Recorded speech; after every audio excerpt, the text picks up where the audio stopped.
회원님, 안녕하세요. 지난 영상에서는 트레이너가 말하는 나쁜 트레이너라는 주제로 이야기를 풀어봤는데요. 오늘은 반대로 트레이너가 말하는 좋은 트레이너에 대해 얘기해 보겠습니다. 특히 앞으로 PT를 받으실 계획이 있으시거나 PT를 받고 계신 분들이 이 영상을 보시고 도움이 되셨으면 합니다. PT뿐만 아니라 일반 회원분들도 괜히 질 나쁜 트레이너들과 기싸움하지 않게끔 3개월, 6개월, 1년 동안 잘 다닐 수 있는 좋은 트레이너들이 있는 헬스장을 이 영상을 보시고 좋은 선택을 하시길 바랍니다. 바로 본론으로 들어가 보죠. 좋은 트레이너인지 확인하는 첫 번째 방법입니다. 금수저가 아닌 자수성가 부자에게 들을 수 있는 조언들이 많듯이 마땅히 타고난 게 없고 부상 경험도 어느 정도 있지만 지금은 그걸 다 극복한 트레이너에게 배우세요. 모두가 그런 것은 아니지만 부상을 잘 안 당하게 신체적으로 타고난 트레이너는 부상을 당한 트레이너보다 부상 부위와 그 부위를 다시 안 다치기 위해서 부단히 연구하고 노력해왔을 겁니다. 고민의 깊이가 달랐을 겁니다. 트레이너와 그런 주제로 대화를 해보면서 부상 이력과 어떤 노력을 해왔는지도 물어보면 좋겠습니다. 저 같은 경우는 고등학생 때부터 허리가 안 좋았는데 그리고 웨이트를 시작한 지 얼마 안 됐을 때 데드리프트나 스쿼트를 하면 허리가 안 좋은 적이 많았는데 오히려 지금은 건강해진 상태입니다. 트레이너에게 그런 노하우와 경험들을 물어보시고 줍줍하세요. 어깨가 될 수도 있고요. 무릎이나 손목이 될 수도 있고요. 대화 내용 속에서 트레이너의 고민의 흔적이 보일 겁니다. 그 내용이 알차면 좋은 트레이너로 볼만하지 않나요?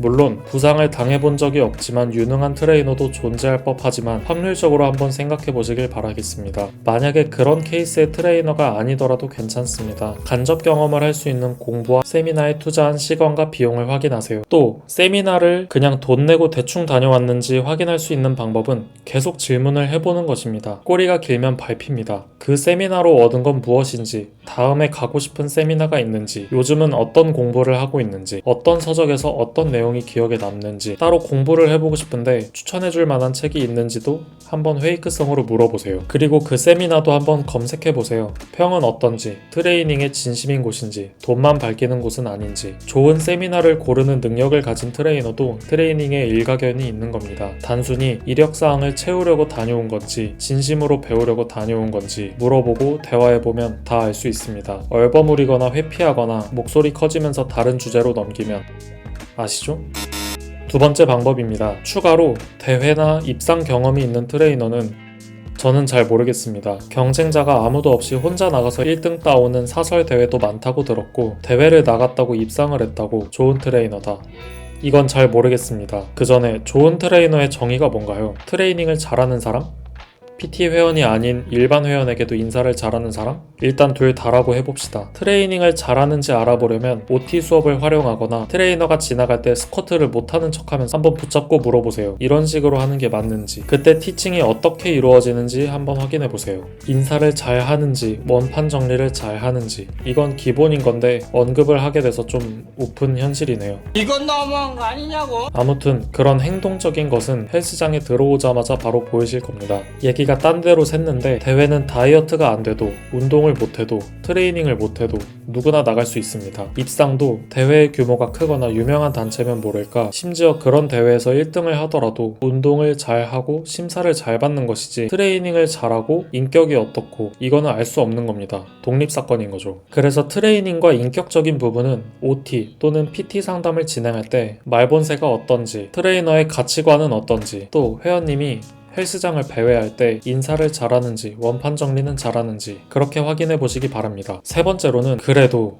적어도 국가공인 자격은 있어야 하지 않을까요? 그건 트레이너 개인이 회원분들을 대하는 최소한의 예의와 성의라고 생각합니다. 그리고 국가에서 법으로도 정해준 부분이고요. 생활 스포츠 지도사 2급, 보디빌딩, 다른 종목과 다르게 엄청나게 쉽습니다. 점점 어려워진다는 말을 듣긴 했던 것 같은데 그래도 생활체육입니다. 난이도를 높이기가 어렵습니다. 저는 군대에서 한 달 동안 필기 공부하고 땄습니다. 실기시험은 더 쉽고요. 연수는 그냥 출석만 하면 되고요. 다만 거의 준비기간까지 반년이 넘게 소요되는 필기시험, 실기시험, 연수에 고개를 넘어야 합니다. 그런데 이거 시험 난이도는 다른 자격증에 비해 세상 쉬운 편이며 연수는 조금 귀찮을 수 있다고 치는데요. 그런데 이 최소한의 노력도 안 하는 트레이너가 회원분들을 맞이하는 것에 진심과 정성이 있을까요? 그런 면에서 그나마 최소한 생활 스포츠 지도사 자격이 있는 트레이너는 그 정도 정성은 있다는 겁니다. 노력의 측면에서 최소한의 기본은 된다는 겁니다. 자격증 얘기가 나온 김에 더 말해보자면 진짜 자격증의 본질은 돈 주고 따오는 게 아닌 공부를 하면서 실제 접목을 시키는 것. 그러면 일단 국내에서는 몇몇 개의 단체를 빼고는 다 탈락입니다. 개인적인 생각입니다. 그리고 보통 미국 단체에서 다양한 자격증을 볼 수 있는데 CPT 정도는 그냥 미국 생차라고 보시면 되고 시험 난이도는 한국보다 조금 더 높은 편입니다. NSCA, CSCS는 일반 트레이닝과는 조금 다르게 스트렝스와 컨디셔닝의 내용이 추가가 되어 더 공부하는데요. 난이도 면에서도 공부량을 더 요구합니다. CSCS 정도만 따더라도 아니면 곧 취득할 생각이 진심으로 있는 트레이너라면 트레이닝의 질은 높을 겁니다. ACSM도 인증된 자격증들이 많은데 특히 CEP를 딴 트레이너가 퍼블릭 헬스장에 있다?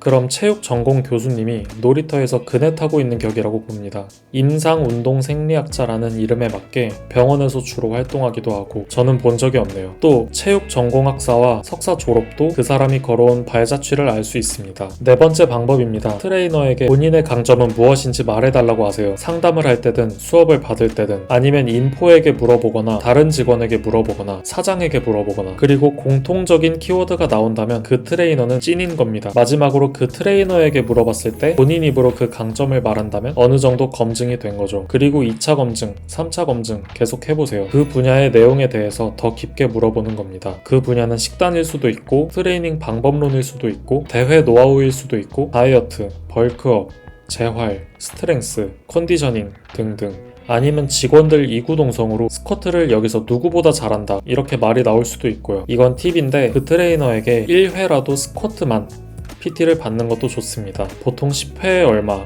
20회에 얼마 이렇게 가격표가 보이는데 트레이너 개인에게 은밀하게 컨택해보세요. 딱 1회만 스쿼트 원포인트 레슨을 받고 싶은데 여기 헬스장 내에서 티칭이 어려우시면 다른 데서 1일권 비용 내드리고 수업료도 드리고 배우고 싶다고 수업료 퍼센테이지 뗀 것보다 회원님이 드리는 인센티브가 더 크면 거기에 반응하겠죠. 물론 그렇게 레슨을 받기 전에 OT와 N차 검증으로 확인 꼭 하시고요. 5번째 방법입니다. 트레이너에게 트레이너로서의 진로를 물어보세요. 트레이너가 본인의 PT샵을 차리려는 목표가 있다? 이 사람은 트레이닝에 진심인 사람입니다. 그리고 간섭받지 않고 본인의 일을 하며 돈을 더 벌고 싶어하는 욕심도 있는 거죠. 그런 욕심이 있는 사람이 트레이닝을 대충 하며 회원들을 대하는 태도가 안 좋을까요?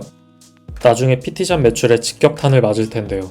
6번째 방법입니다. 트레이너가 레슨을 할 때 머신, 기구에만 붙어있는지 확인하세요. 이어서 7번째 방법입니다. 트레이너의 수업이 많은지 확인하세요. 6, 7번째 방법은 연속으로 말했죠? 이유가 있습니다. 트레이너의 수업이 풀타임으로 꽉 찼다. 그러면 보통 회원님을 머신으로 데려갑니다.